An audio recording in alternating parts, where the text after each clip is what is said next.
Friends, let us rise to our feet as we sing our first hymn this morning, number 56, Bells in the High Tower.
You may be seated. Friends, good morning. And welcome to worship here in the historic sanctuary of the Fountain Street Church. God, I've been soaking so deep in your history, I almost said something else. We haven't had that name for about 160 years. Welcome to this place in time and space. Utterly unique today for your presence within it. My name is Nathan Dannison, and I want to share a few announcements before we continue our worship. First of all, you are welcome here today. Welcome to all of you who have no church home or who are seeking a home. Welcome to those who need strength. Welcome to people of all races, all ages, all gender identities, sexual orientations, persons who are recovering from addiction and some who are not yet recovering. Welcome to former prisoners, people who are married and people who are divorced. Welcome to you regardless of your immigration status. You are, yes.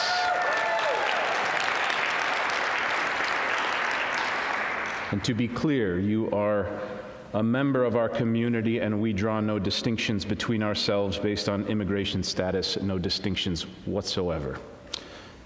That is not our religion. and that religion has never been one of the countless religions practiced here at Fountain Street Church.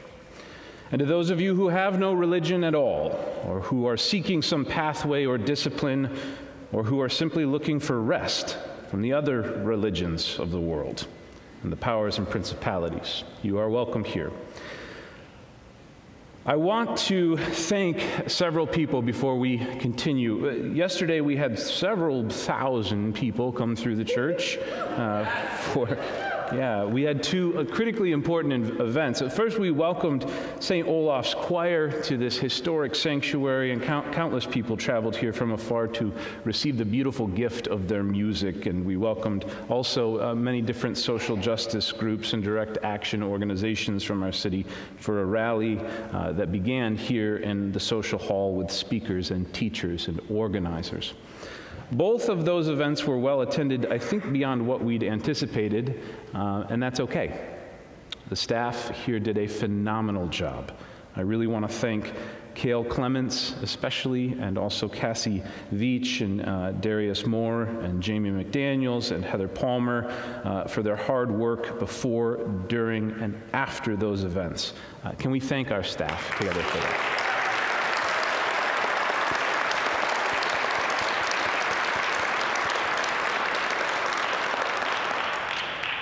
And it also took many, many volunteers from dozens of different groups within the church, the choir members and folks from the Women's Association, and just dozens of other people. Dick Wood was here all day. So many people made this possible. I can't name them all.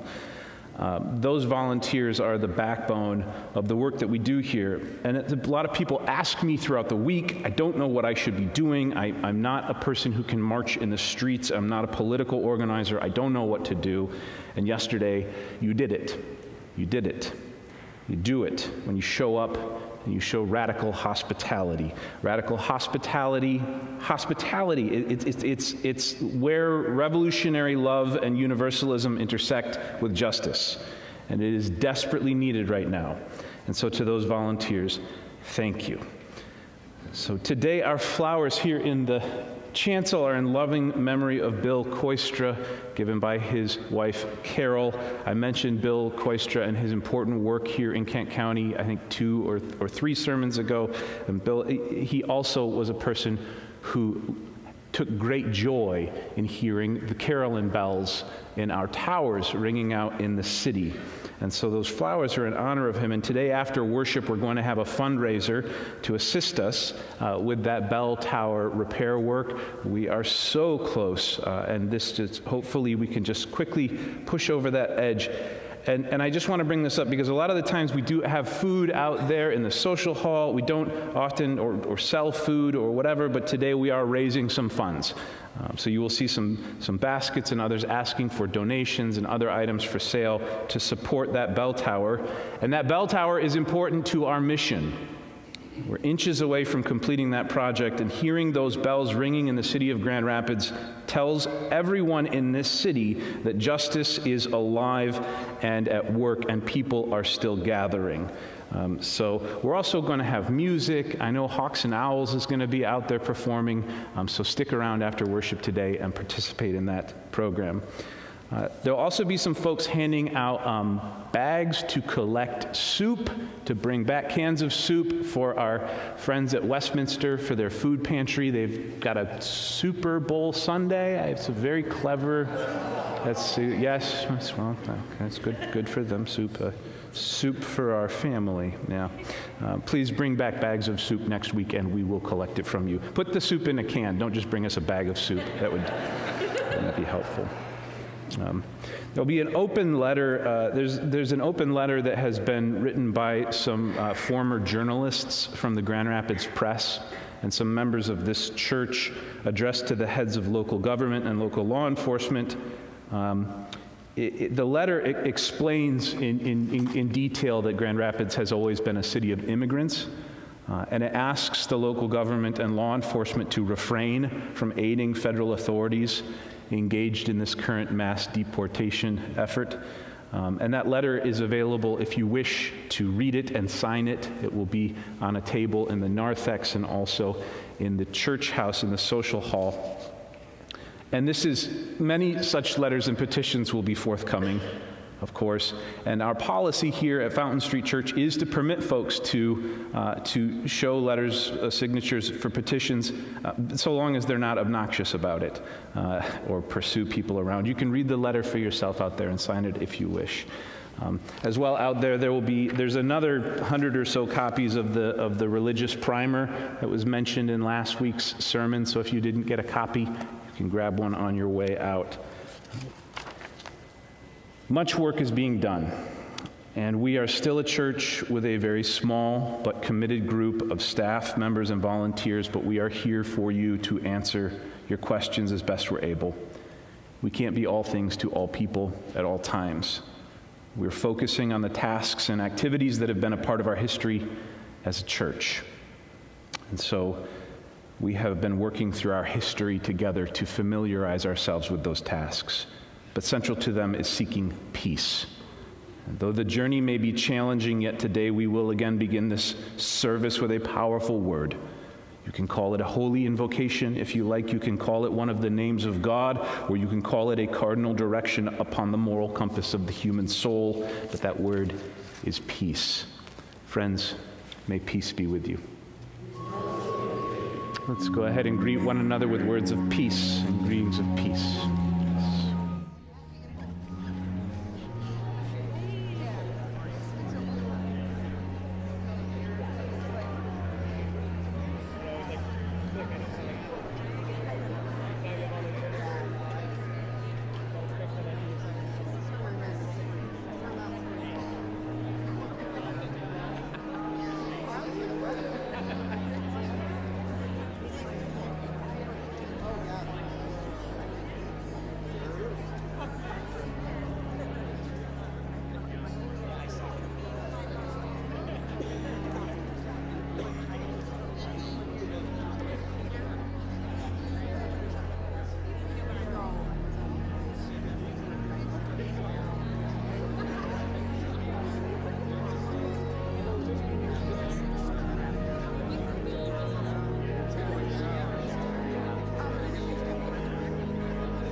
This first responsive reading is Psalm 126, translated by Daniel Berrigan. When the Spirit struck us free, we could scarcely believe it for very joy. We were free. Were we wrapped in a dream of freedom? Our mouths were filled with laughter, our tongues with pure joy. The oppressors were awestruck. What marvel the Lord works for them. Like a torrenting flood, our people streamed out. Locks, bars, gulags, ghettos, cages, cuffs, a nightmare scattered. We traveled along furrows, slaves sowing in tears. A lightning bolt loosed us. We tread along furrow, half drunk with the golden sheaves in our arms. The golden sheaves in our arms.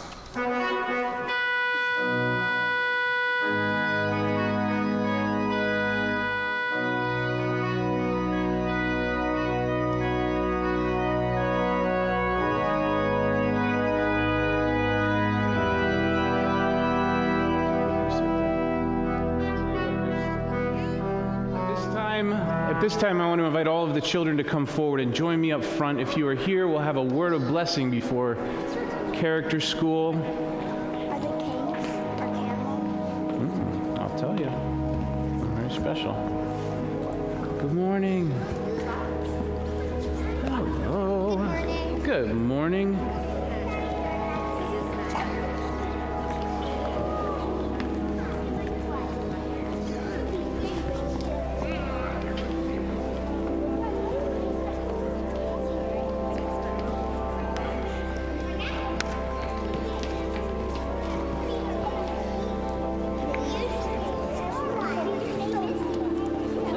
Good morning, team.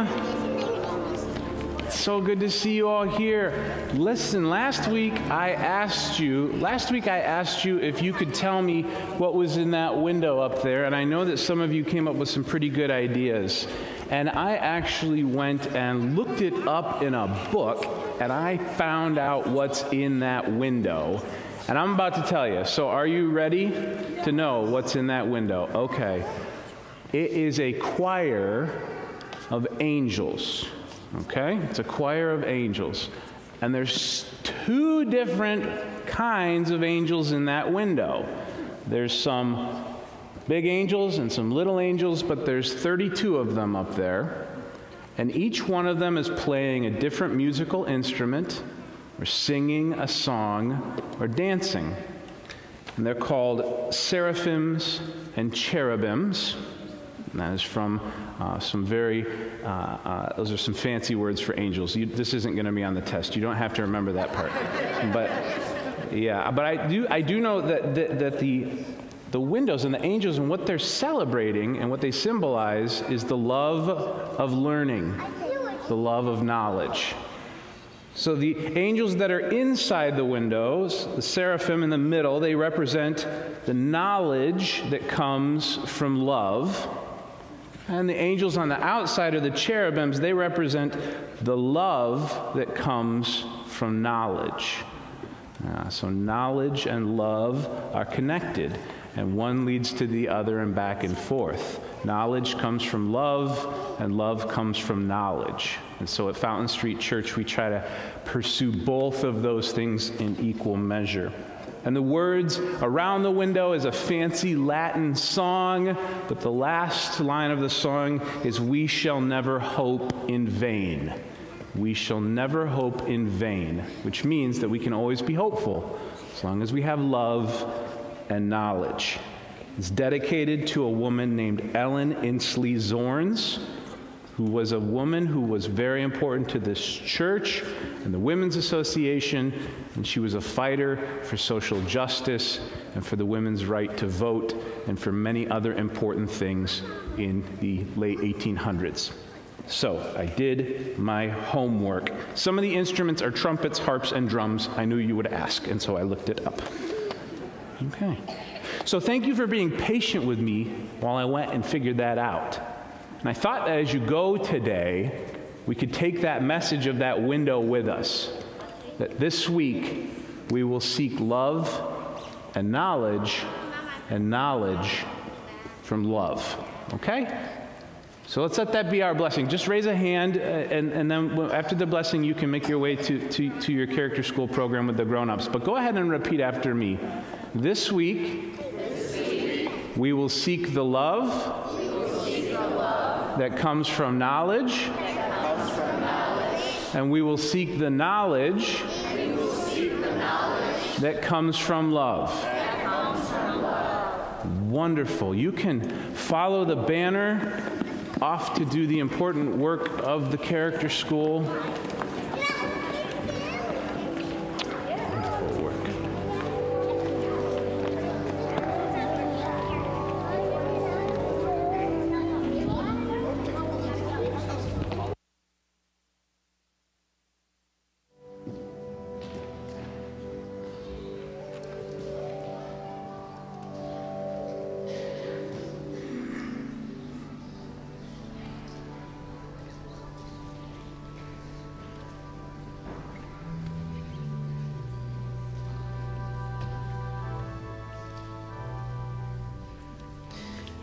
Good morning. Our second reading comes from Psalm 107, and we're back to the Gaffney translation for this one. Give thanks to she who is majesty, for she is good, and her faithful love endures forever.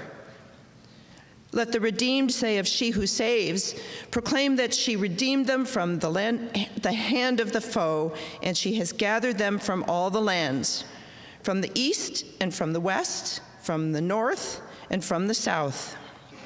She turns desert into pools of water and dry ground into springs of water. And there she settles the hungry, and they establish a town to inhabit. They sow fields and plant vineyards, and they yield a fruitful harvest. She blesses them, and they multiply even more, and their cattle she does not let diminish. Then they themselves are diminished and humbled through oppression, trouble, and sorrow. So she pours contempt on princes and makes them wander in empty places where there is no path. Then she elevates the needy from affliction and makes their families like flocks. The upright see it and are glad, and every wicked thing shuts its mouth. Who is the wise one who observes these things? They will come to understand the faithful love of the shepherding God.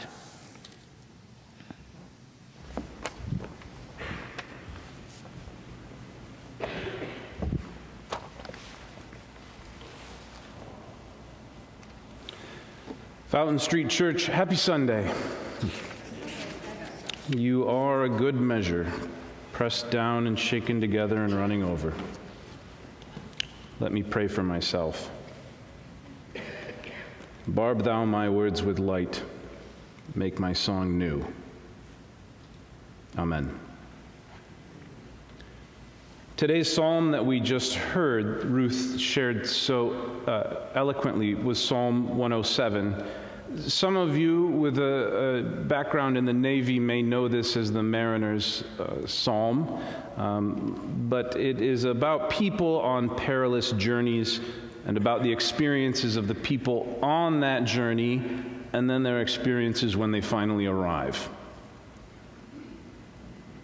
This psalmist is writing about prophecy that they were familiar with when the psalm was written. Let the redeemed proclaim she redeemed them from the hand of the foe. And if you hear the story of the people Israel in this, that means you're paying attention. She gathered them from all of the lands, from the east and the west and the north and the south, and she settles the hungry, and they establish a town to inhabit. And there they sow fields and plant vineyards and yield a harvest, and they multiply.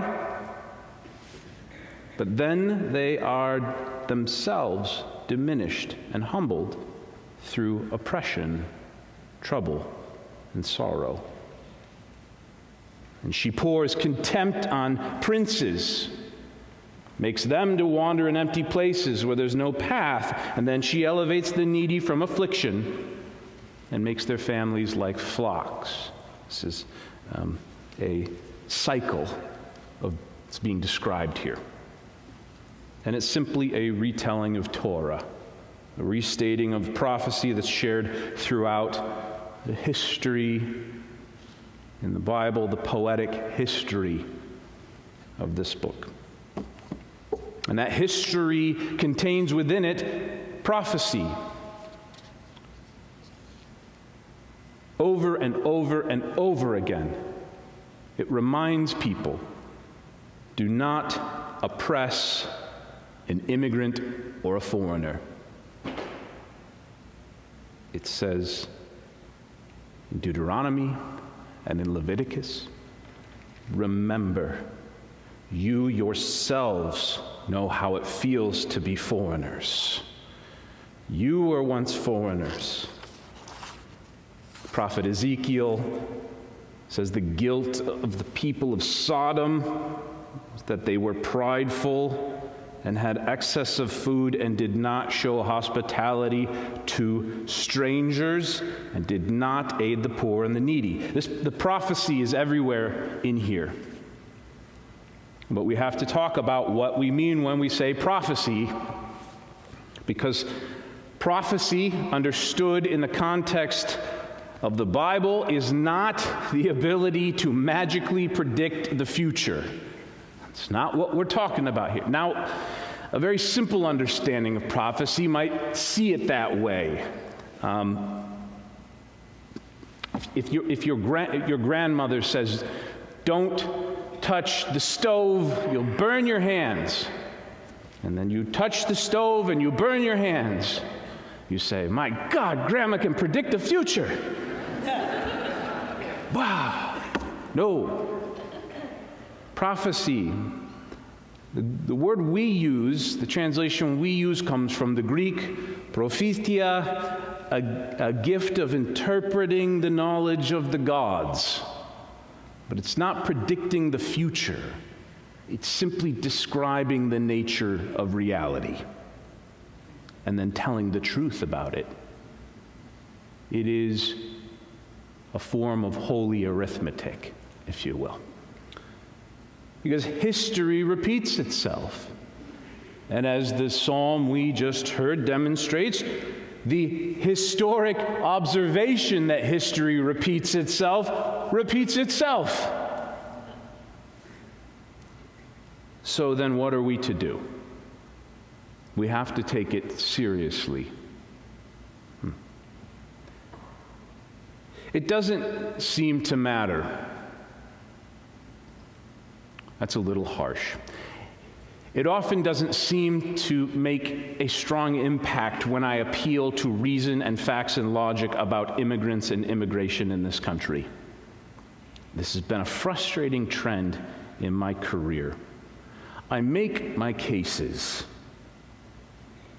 I say immigrants, all immigrants, whether they're undocumented or underdocumented, commit far fewer violent crimes. They are safer to be around. They commit violent crimes at less than half the rate of non-immigrants. You are safer in a room full of immigrants than you are in any other room full of people in this country.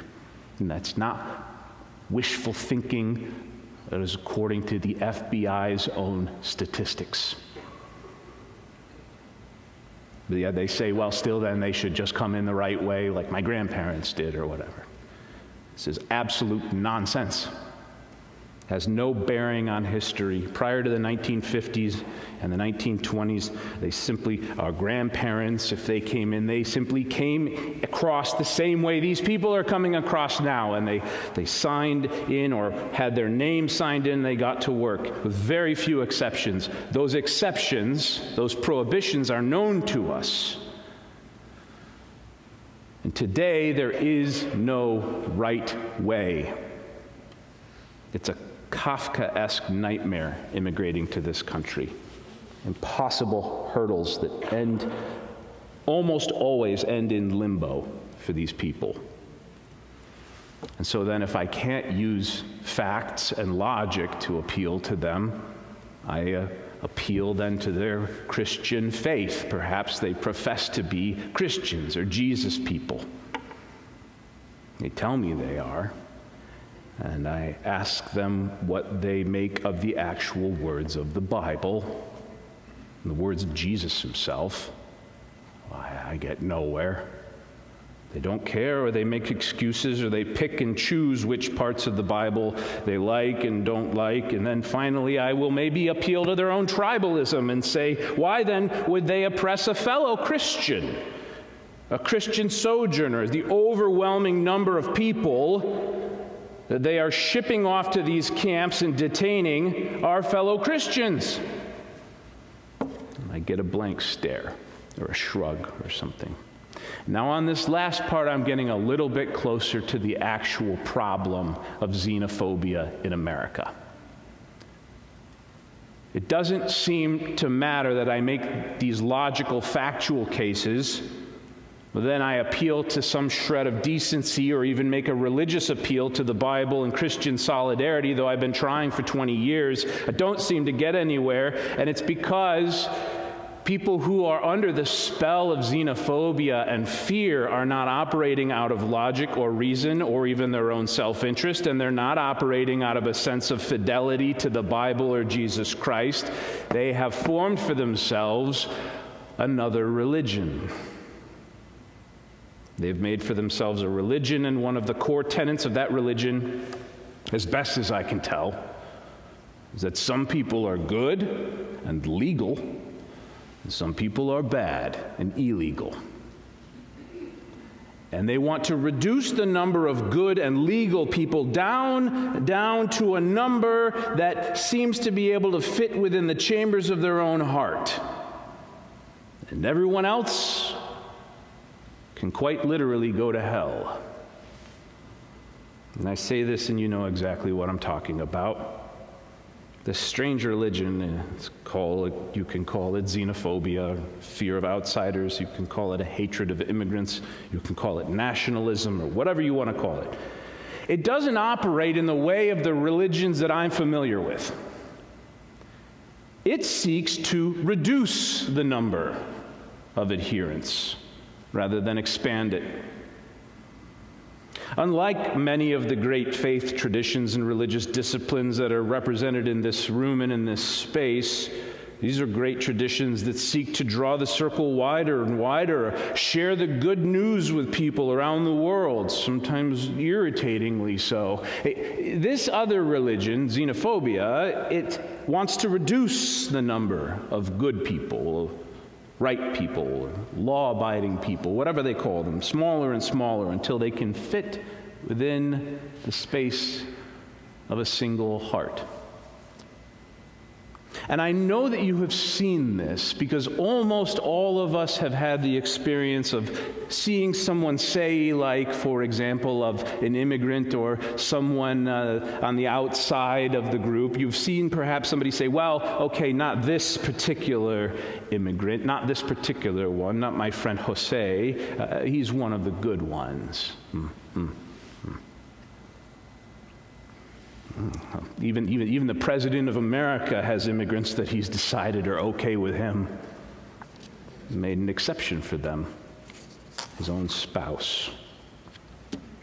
And Elon Musk, an immigrant, with an unknown immigrant status, I don't know.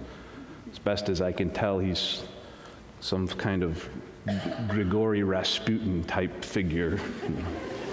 Running in the halls of Washington, D.C., doing stuff. That religion, xenophobia, it seeks to always reduce, limit. And I can prove it's a religion. I've been to Tucson, Arizona. And then I went south from there to a little town called Arivaca, filled with beautiful human beings and absolutely stunning landscape. And then I walked from there, I walked myself south, down to apparently, according to my map, the U.S.-Mexico border. And then I looked at the dirt there. I looked at the dirt closely. I picked up the dirt on both sides, which my map said, my little GPS said, oh, now you're on this side, now you're on this side. I wandered between the two. I probably broke 100 laws. I have no idea. So I was looking at the dirt, trying to figure out this confusing fact. God help me, I couldn't tell the dirt between one side and the other. It was a theological conundrum. An invisible line, I guess, there somewhere. So whether you yourself belong to this particular religion, whether it's part of your spiritual practices, you've got to be aware of it. You've got to know it. The borders are a thing that exists as a religious practice. Some of us, we have tremendous work to do to protect the people we love from the worst excesses of this particular religion. And I know that today many words are being used right now, particularly the word sanctuary. I know a great deal about sanctuary. My congregation that I served in Kalamazoo provided sanctuary protection to one beloved child of God for 3 years. For 3 years, she lived in our church. And for 3 years, she did not set foot outside of the building. And though she herself described it as a beautiful gilded cage, it was her prison. Because outside of that beautiful building, and beautiful it was and still is, outside of that building there were ICE agents, and there was forced detention for an unknown period of time, and eventual deportation to a land where there were men waiting to kill her. And inside that beautiful building were human beings who had a religious conviction that was at odds with this other religion of xenophobia. And so she stayed, and after 3 years was finally able to go safely and return to her home and her work, which was very important, and her community. Sanctuary means complicated things, and it takes work and discussion and conversation before a church or a city or any institution figures out what that is going to look like, and that takes work. And most importantly, it takes conversations that must be led by the people who are themselves being victimized by the powers and principalities. But a living sanctuary, I think, a living sanctuary can be one single person. So we take the bounded hearts I just described earlier in this sermon. A religion like xenophobia that worships a tiny, screaming God that says you may love only those names you can fit within the walls of your heart. And now imagine instead a living sanctuary of a single human heart that has the courage to say, no, in fact, no, I shall also love the stranger and the foreigner. And so shall leave space, empty spaces upon the walls of my heart, the ledger of my soul, for the nameless millions who I have not met, but whom I choose to love. This is what is meant by faith in service to mercy. It is what the good bishop was trying to impress upon those gathered recently at the cathedral. Faith is only hope in the unknown.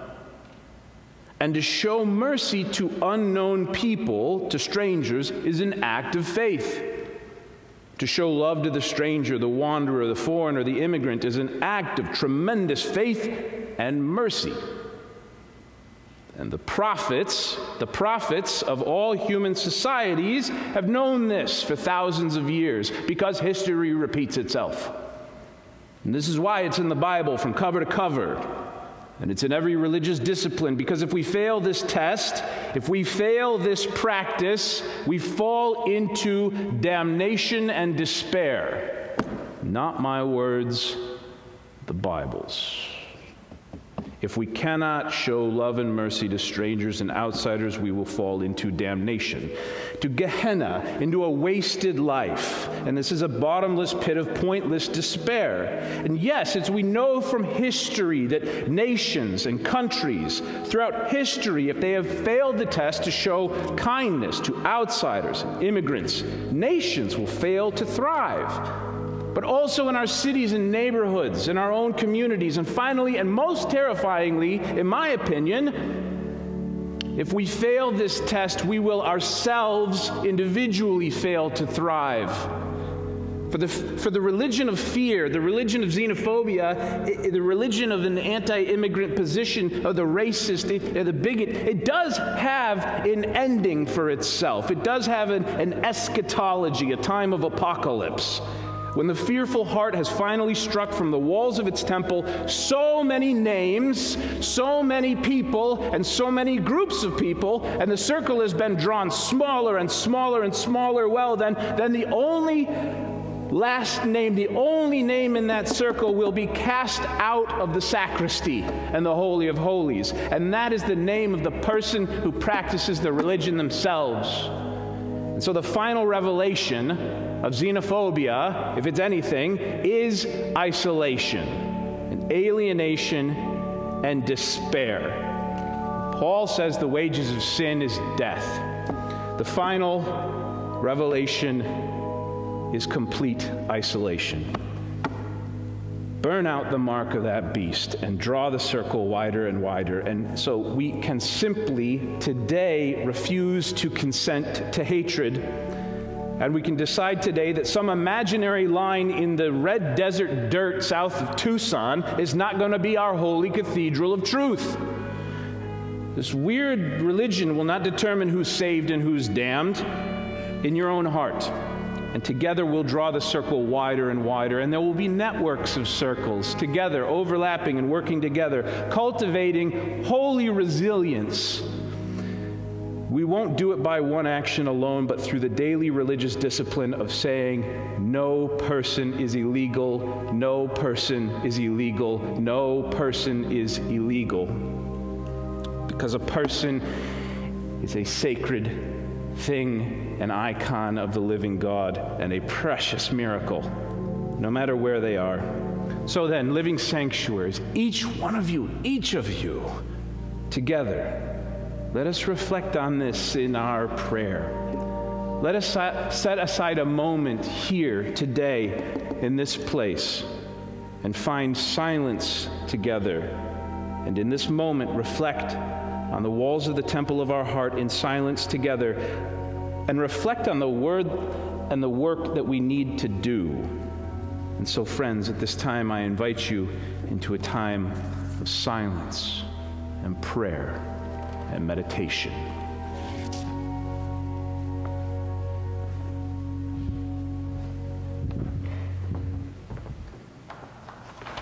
I tried.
Friends, your gifts and your offerings that you bring through the doors of this place go to tremendous good in the work of this church, sustaining it and sustaining the work of justice in this city. And so at this time, I want to invite the ushers to come forward to receive any gifts or offerings that you have brought today to sustain this work, and thank you.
Into the good earth we sow these seeds and invest our gifts and talents, that the circle may be drawn wider still, and for the generations to come. So may it be. Amen. Let us sing our closing hymn, number 337, our voices together.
You are living sanctuaries.